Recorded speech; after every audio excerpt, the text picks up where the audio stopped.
back to my channel. I hope that you're doing well. Welcome to another video and welcome back to another seasonal TBR. I have done a plethora of these. Have I ever finished one? No. But am I going to try my hardest this time? Absolutely. So today we're going to be talking about the books that I'm hoping to read this fall. I have a good selection of things here that I'm really hoping that I will love and adore.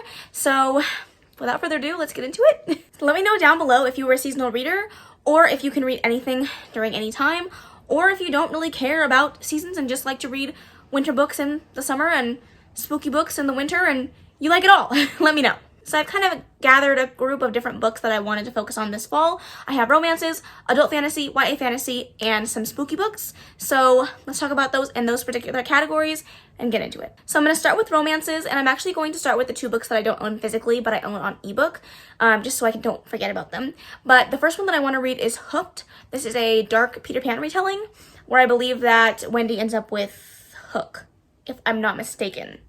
I've gotten these synopses mixed up before, so let me know if I'm wrong, but I've heard really good things about this one, and I definitely want to try it.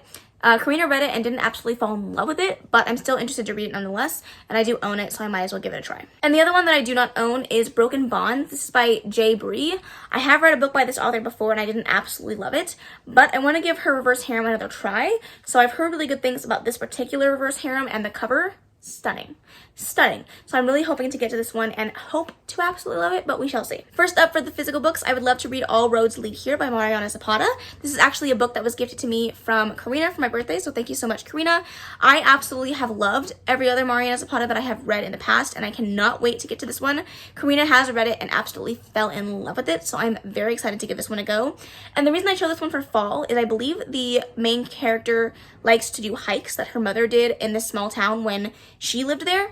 And so she's going on different hikes around this small town, and for some reason hiking gives me fall vibes, so I chose this particular book for that. But also I would love to read another slow burn by Mariana. Now for me, when I think romances in fall, I think dark romances, so the rest of the ones I chose are all pretty dark in regards to their themes and what they focus on, so I'm really excited for some of these. The next one I have here is It Ain't Me Babe by Tilly Cole. This is a motorcycle romance. I really don't know too much more about it. I just know that it's a motorcycle romance. I think there is some disability rep in this one as well, and I've heard really good things about it. I have been meaning to read a Tilly Cole for quite some time, so hopefully I can get to this one and absolutely love it. Then we have Promises and Pomegranates by Sam R. Miller. This is a Hades and Persephone retelling. I don't remember if this is paranormal or fantastical or not, or if it's just a dark romance.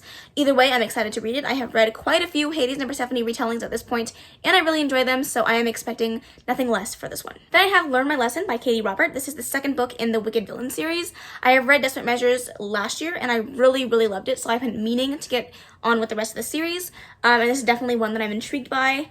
I don't remember which one this one is about. Oh, that's right. This one follows Meg and Hades, which is, I think, funky for me because the Dark Olympus series is a Hades and Persephone retelling, the first book in that series, and these books are set in the same world. So I believe this one follows the old Hades and the other one follows the new Hades, but I cannot remember. I am excited to give it a go though. I love Katie Roberts' writing, so hopefully I will love it. Speaking of Hades and Persephone retellings, I have another one in the stack, and this is A Touch of Darkness by Scarlett St. Clair. This is one that I've heard mixed reviews about, but I'm still willing to give it a go.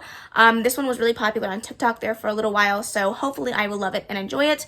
I don't really know too much about it other than it's Hades and Persephone, but that's all I really need to know, and I'm excited for it, and hopefully I love it. The last and final romance book that I have on this list is Dark Harmony by Lauren Thalassa. This is the last and final book in the Bargainer series. I've absolutely loved books 1 and 2, so I'm very pumped for the short story and the last book in this series so I can close the series out. I'm going to be sad when it's over, but I'm very excited to give it a go. This one is one of those dark romances that is very filled with fae and different supernatural creatures, and you have a siren named Calypso who creates an interesting relationship with the bargainer who is known for making deals, and when he comes to collect on those deals, you never want to pay the payment. She ends up with hundreds of thousands of deals, and now she must collect, and it starts with a kiss. So far, the first two books have been phenomenal, so I'm so excited to read the last book in the series. Okay, that was the last for romances. Now we're going to move into YA fantasies that I would love to read this fall. The first one that we have here screams fall to me, and that is These Hollow Vows by Lexi Ryan. I mean, look at the colors on this book. It screams fall. Now, the original book has blue, I believe, on the cover, not orange, but doesn't matter. Let me live. This is a fairy romance. say less. Thank you very much. I've heard it very much compared to Sarah J Maas and Avatar, so sign me up.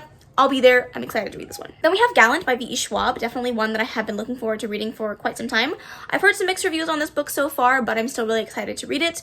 This one is on my 22 books to read in 2022 list, so if I can get to this one, this would be great, but I am really excited for it. Then we have a book that's been on my TBR for quite some time, and that is Forest of Souls by Lori M. Lee.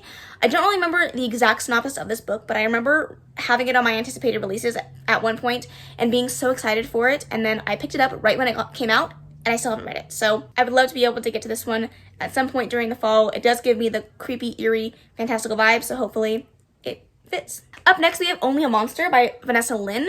This is one that I got in a fairy loot, I believe, and one that I'm, interested to read. I haven't heard the best of things about this particular book, but I'm still willing to give it a go. I do own 2 copies of this, so it would be great if I can get around to reading it. This one follows a monster and a monster hunter and some time travel and some fantastical elements, and I'm interested to see how it goes. I believe the last line is something like, she's not the hero, so hopefully I enjoy it. We'll see. Karina read this one and didn't love it, and we usually have pretty similar reading tastes when it comes to books, so I'm keeping my expectations low, but I'm still excited to give it a go. And then I just had to continue my Sarah J Maas reading and read Catwoman Soul Stealer by Sarah J Maas, of course. This is like her middle child, the one that everyone forgets about that she's ever written, and it's because it's nothing like anything that she's ever written. She's written this in the, I forget what it's called, the DC Icons series. I know that Leigh Bardugo has also written in this, and maybe a few other authors, but I'm excited to give it a go. It is just a Catwoman retelling, so hopefully I enjoy it, but if it's written by her, I don't have any doubts that it's going to be amazing, so we'll see. That was the last and final book for YA fantasy. Now we're going to move into adult fantasy. This book has been on many a TBR, and actually several seasonal TBRs. I have still yet to pick it back up. As you can see, I did start it, and I was really enjoying it, but I put it down because I was starting to get into a bit of a slump, and I didn't want to read it during a slump because I really wanted to enjoy it, and I just have not gone back to it. It is time. It is time to pick it back up and finish it so I can continue on with the series and continue my read-through of Brandon Sanderson's work. So hopefully I can get to this one and love it, but I'm tired of pushing it off. It needs to happen. Up next, we have The Ruin of Kings by Jen Lyons.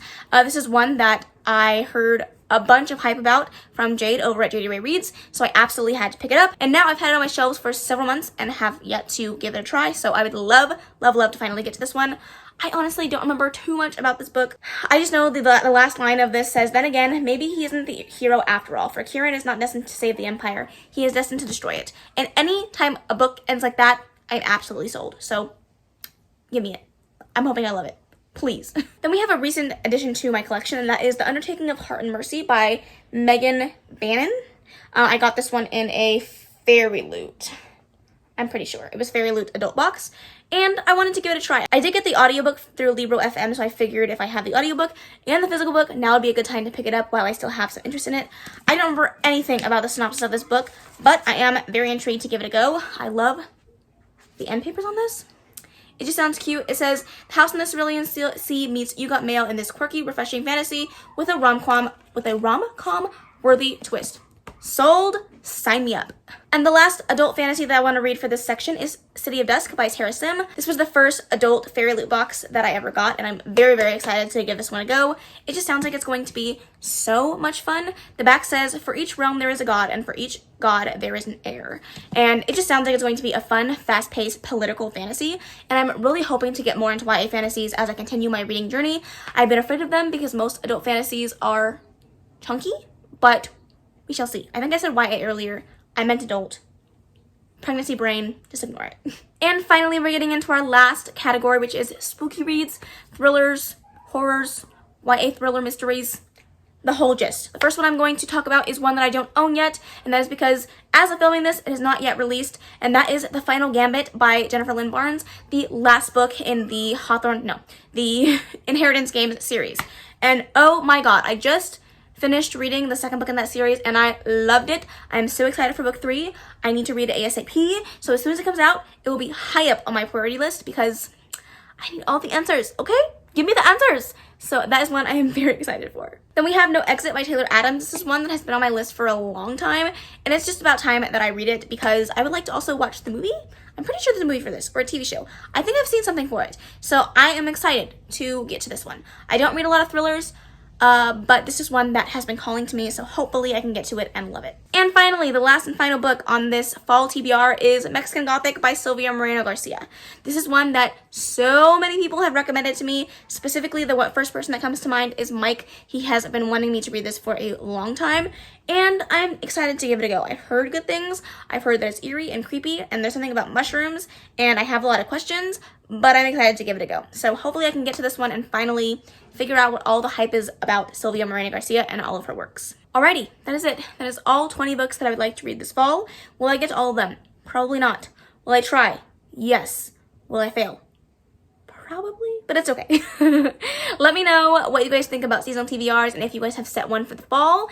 And let me know if you've read any of these books and what you thought of them. I would love to hear your thoughts. But that is the end of this video. I really hope that you enjoyed it. If you did, please make sure to give it a big old thumbs up. Don't forget to subscribe before you leave. And of course, leave any comments, questions, and suggestions in the comment section below. And I will see you in the next video. Bye. Baby, turn it down like a sweet